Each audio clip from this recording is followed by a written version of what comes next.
I'm Mohammed Jamjoom. This is Counting the Cost on Al Jazeera, your look at the world of business and economics.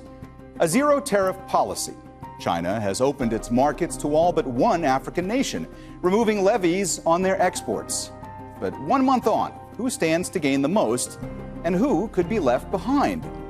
China is deepening its economic ties with Africa as the U.S. raises trade barriers. But is the continent gaining leverage or growing more dependent on Beijing?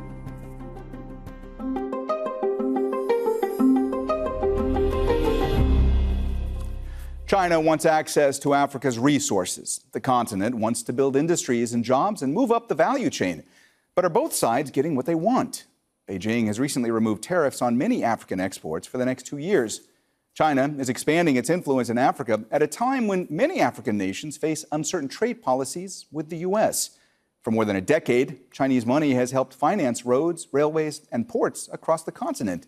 China is Africa's largest trading partner and a major buyer of raw materials and mineral resources, everything from oil and copper to cobalt and lithium. But there is a catch. Chinese exports to Africa far outweigh African exports to China. And many African nations remain heavily reliant on exporting raw commodities while importing manufactured goods. Ama Boateng reports. Fresh produce from South Africa makes its way through customs in Shenzhen City in southern China. South Africa and several other middle-income African countries are benefiting from tariff-free entry for their goods into China. They used to face levies of up to 30% on certain goods. That all changed 1 month ago, when a new tariff policy came into effect. For the next 2 years, China has extended 0% tariffs to include all 53 African countries it has diplomatic relations with. Previously, the arrangement was only for the 33 least developed countries on the continent. We want to thank President Xi Jinping for the great initiative that he has implemented of initiating the zero tariff for African countries. I think this is a huge milestone for us as a country, specifically for our traders in the city of Johannesburg. Such an announcement will obviously open up more opportunities for us to trade with China. China-Africa trade hit a record high of $348 billion in 2025. African nations exported goods worth a combined $123 billion to China. Much of it was raw materials, minerals, fuels, and agricultural goods. African countries imported goods worth $225 billion from China, and that number is growing. Most of it was finished products such as machinery, vehicles, and manufactured goods. There's still a significant disparity. Last year, Africa's trade deficit with China rose by 65% to about $102 billion. In the first 4 months of this year, China's imports from Africa increased by 11.2% year-on-year, maintaining growth for 8 consecutive months. So far, African seasonal agricultural products, such as apples, oranges and avocados, have been declared for import under the zero tariff policy. With its ultra-large market, China provides new development opportunities for Africa, better benefiting the people of both China and Africa. Many analysts say despite the new measures, China still has the upper hand. The majority of African countries face constraints, such as limited industrial capacity and weak logistics, making it more difficult for companies to take advantage of the new policy. Africa continues to export raw materials and import manufactured goods, and unless that changes, the zero tariff measures are likely to be of only limited benefit. Ama Boateng, Al Jazeera, for Counting the Cost. China's latest tariff policy towards Africa is especially beneficial to the 20 middle-income countries now eligible. The countries most likely to gain include South Africa, Nigeria, Egypt, Morocco, Kenya, Algeria, Ivory Coast, Ghana, Ethiopia, and Libya. They'll be able to export products such as coffee, cocoa, avocados, nuts, and wine tariff-free. One African country completely excluded from the agreement is the landlocked southern African nation of Eswatini. That's because it has diplomatic relations with Taiwan, which Beijing considers to be a breakaway province. Africa has important trade links with the European Union and the U.S. too. The European Union, as a bloc, is Africa's top trading and investment partner. 44 African countries have duty-free access to the EU market. Trade relations between Africa and the U.S. have for the past decade largely been defined by the African Growth and Opportunity Act, or AGOA. Under that agreement, the U.S. provides duty-free access to 32 eligible sub-Saharan African countries with conditions based on democracy and human rights records. Other African countries are subject to U.S. import tariffs of at least 10% under President Trump's policy, although this is currently under legal dispute. Well, let's discuss all this further with our guests. In Accra, we're joined by Daniel Amatai Anim. He's the chief economist at the Policy Initiative for Economic Development in Africa, an economic policy think tank. In Suzhou, we're joined by Sean Ryan, who is the founder and managing director of China Market Research Group. And in Washington, D.C., we're joined by Harry Broadman. He's the former chief of staff to the President's Council of Economic Advisors. He's also a former U.S. Assistant Trade Representative, and he's also the former lead economist for Africa at the World Bank. A warm welcome to you all, and thanks so much for joining us today. Daniel, let me start with you today. So in 2025, the China-Africa trade relationship hit a record, but at the same time, Africa's trade deficit with China widened. Beijing says that this new tariff-free access for 53 African countries, they say that this is a golden key to prosperity. But here's my question. Is this a genuine economic opportunity or a familiar relationship where Africa exports raw material and imports manufactured goods? I believe strongly that there's no free lunch anywhere in the world. And as much as I appreciate the trade relations between China and Africa, as African, we need to appreciate that China may have a peculiar interest. So it is left with the economies on the continent to position itself strategically to benefit from the trade relations between China and Africa. How do we do that?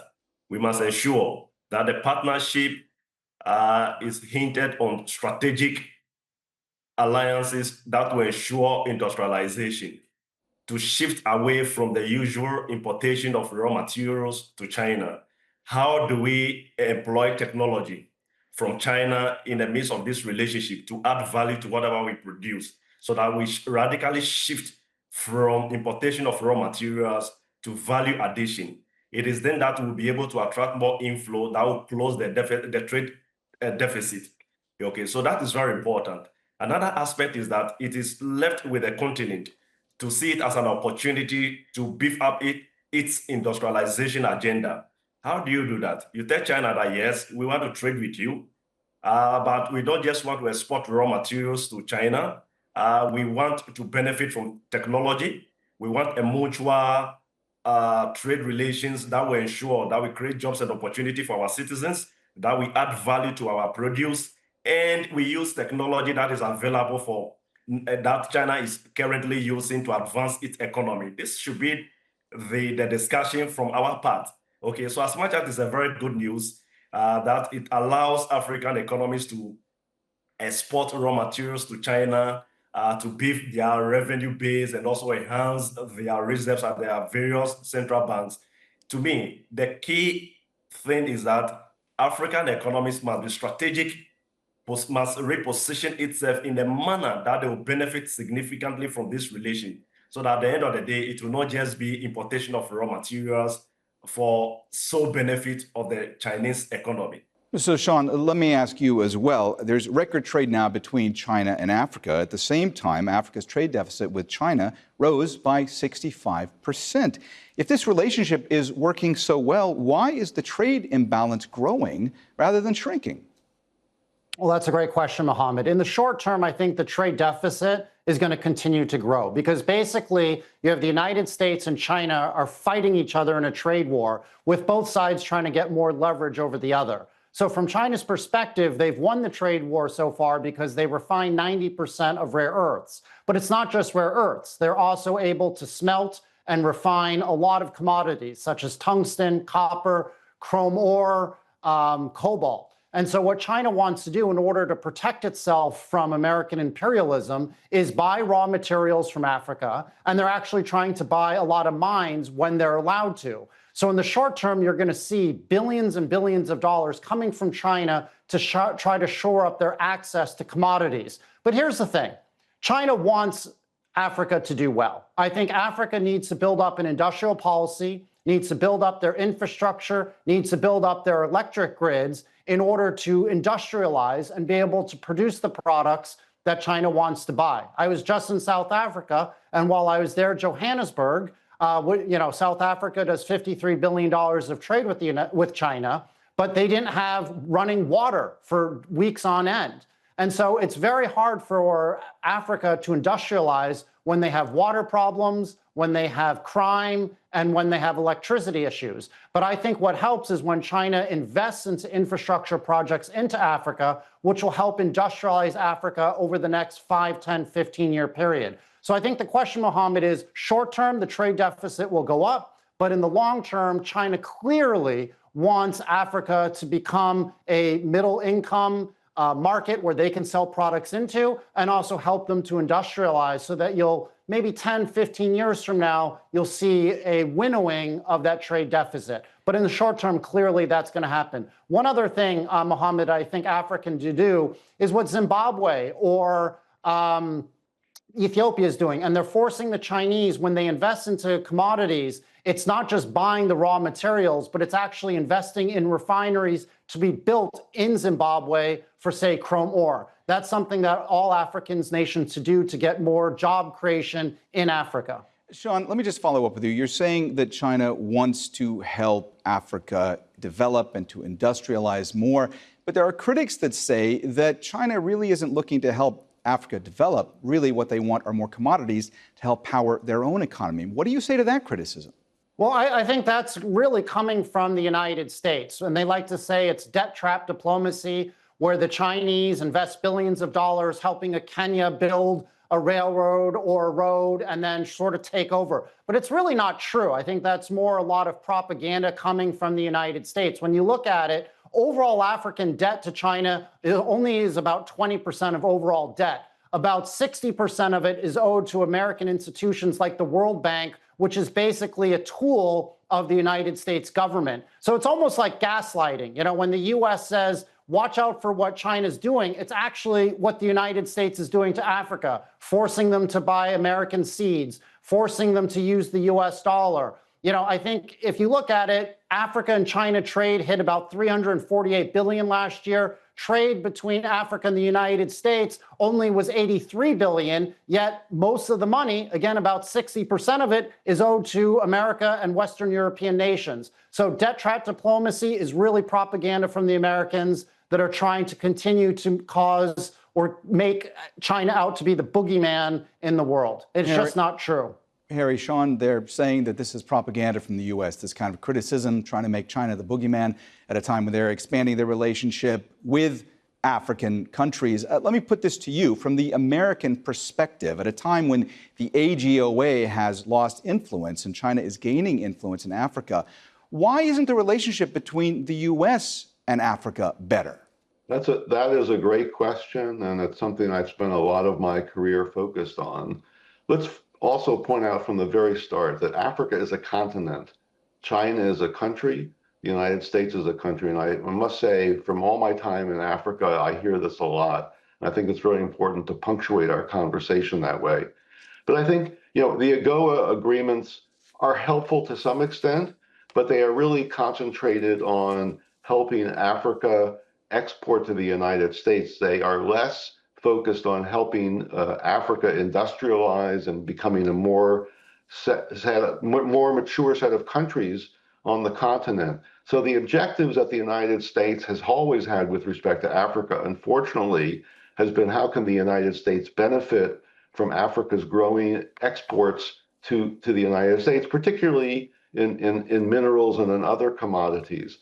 That to me, having worked in development economics around the world, that is a skewed policy on the part of the United States. I think what China is doing is focused more on investing in Africa as opposed to trading. The trade is obviously very important. But I think, let's be clear that we should be really careful about regarding Africa as a monolith, because there are 54 countries on the continent, and they all have different comparative advantages and interests. Daniel, you've heard now Sean and Harry talk about their perspectives when it comes to China's relationship with African countries and the U.S.'s relationship with African countries. Let me get your response to what you've been hearing. Right, thank you very much. I think we had opportunity with in respect of our relationship with Europe and as well as the United States of America. Nothing significantly has changed on the continent in terms of real development. The focus has been importation of raw materials to these huge economies for their benefit. There's never been any deliberate strategy or attempt to ensure that we industrialize, okay? China is doing same, but approach appears to be different because they are investing directly into the economy as well as the trade model also. But the point is that as much as we have different countries on the continent, okay, our interest is common. That is, we want to industrialize, we want to create more jobs and opportunities for our citizens. And that is the underlying common denominator across board.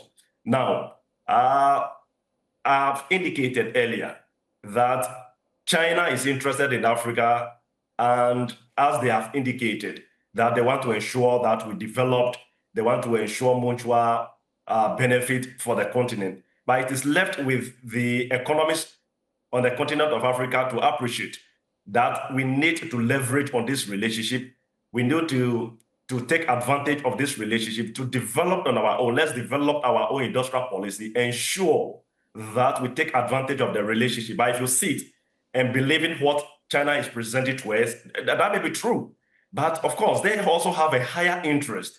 So we need to balance their interest against our interest. It is then that we can experience meaningful and pragmatic benefit from this relationship. One of such is that, to my mind, the conversation should be going towards how do we use the yen in respect of international transaction between China and then Africa, so that we minimize the use of the dollar. Because if you take any typical African economy, we have an issue with beefing up our reserves at the various central banks to be able to withstand trade volumes and also enhance the local currency. So going forward, there should be a discussion of how do we now use the Chinese yen as an international currency when it comes to trading with China. To my mind, it's another area that will ensure that we'll have a strong macroeconomic environment, and in terms of the forest and also the stability of the local currency on the continent. So yes, China is interested on the continent. China wanted to assist, but largely we should also present a policy that will ensure that we take advantage of this relationship so that it doesn't become a one-way direction. When it is one-way direction, it will only benefit China and will not benefit the continent. Harry, Western countries bought African commodities for decades while exporting higher value manufactured goods, and they're now criticizing China for doing the same. I want to ask you, what is China doing in this state that the West didn't already do? Why the criticism? Well, I think the criticism is rooted in antagonism between China and the U.S. in any third country or third continental market. So I think that's what's going on here. But I think these are, let's be clear, these are emerging markets. Essentially China is, and many African countries are, and the United States is the largest economy in the world and obviously quite developed. So these are three strange bedfellows, if you will, and they're not all apples. They're apples and oranges and pears, and I think it's really important to understand that heterogeneity among them. Now, China and the U.S. have their own beef, pardon the pun, about other things going on in the world. I think for China, it understands how important African countries can be to become developed in their own right, but also I think to help improve trade relations between China and Africa. I wish it were the case that the U.S. felt the same way about Africa, but I don't think that's the case. And as I say, it's been focused on AGOA, which is it's an important policy, but it's not a policy aimed at investing in Africa. It's a policy that is trying to open up U.S. markets to get imports from Africa, and its heart and soul is not the same, to be frank, that China has or India has with respect to African countries. Sean, China says that it builds while the West lectures, and I want to ask you about that because Critics of these development projects that China starts in these countries say that they essentially turn out to be debt traps. What do you say to that criticism? Doesn't it just primarily benefit China, these projects, and doesn't it, in some sense, leave the countries worse off when it comes to the debt that they now are in? So there is some truth to some of the criticism that the infrastructure projects haven't always paid the dividends that the original planners wanted. But this isn't necessarily China's fault. This isn't necessarily China, trying to create debt trap diplomacy. They've actually been rolling over or forgiving a lot of the loans. It comes down to the African nations themselves and the governments and figuring out, is there a return on investment in these infrastructure projects? But I think when you travel to these 53 nations, it's critical that a lot of these countries have better roads, have better airports, and that's where China is best in class at making. If you don't have this infrastructure, then Africa is never going to be able to industrialize. It's very similar to what China did in the 90s and the early 2000s. They built a lot of roads that a lot of critics said were roads to nowhere and would never pay dividends back. But actually what you've seen is China's growth over the last 29 years that I've been in the country is really due to great infrastructure. So you need to think, Mohammed, not just over a 1-2 year period can Kenya or Nigeria pay back loans, but how is this infrastructure going to help over the next 10, 20 years and build up a robust middle class? You have to remember, China's economy itself is weak right now.